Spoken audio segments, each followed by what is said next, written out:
আসসালামু আলাইকুম বন্ধুরা, সুন্দর রোদ ঝলমলে সকালে আজকের আমি দিনটা শুরু করে দিলাম। উঠে আমি বোতলে পানি ভরে নিলাম। আর কিছু ভিজে জামাকাপড় ছিল যেগুলো আমি বাইরে উঠানে শুকো দিয়েছি। আর কিছু হাঁড়ি-কুড়িও ছিল সেগুলো মেজে নিয়েছি। কিছু জামাকাপড়ও কাচা ছিল সেগুলো কেচে শুকো দিয়ে বাতাসা আর পান্তা খেলাম। কে, কে বাতাসা আর পান্তা খেতে ভালোবাসেন অবশ্যই জানাবেন। এখনও কোনো কাজ করিনি বন্ধুরা, সকাল ১০টা বেজে গেছে। আজ উঠতে দেরি হয়ে গেছে। তো এবার আমি তাড়াতাড়ি করে খাওয়া শেষ করে ভাতটা বসিয়ে দিলাম। দিয়ে আমি রান্নাঘরটাকে ঝাঁট দিয়ে নিলাম। তো তারপরে এসে ভাতটা হচ্ছে, আমি এসে বিছানাটা পরিষ্কার করে নিলাম। তারপর আমি রান্না বসিয়ে দিলাম। আজকের হবে উচ্ছে আলু ভাজা, ঢেঁড়স আলু ভাজা আর ডাল। তারপর রান্না হয়ে যেতে কিছু জামাকাপড় ছিল সেগুলোকেও আমি গুছিয়ে নিলাম।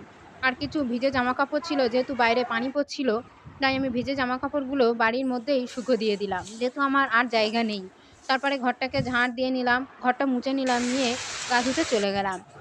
তারপরে গা ধুয়ে এসে দেখি না কি মুষলধারে বৃষ্টি। আর দুপুরবেলা লাঞ্চ করে আর কোনো ক্লিপ নেওয়া হয়নি। রাতের ডিনার করলাম আর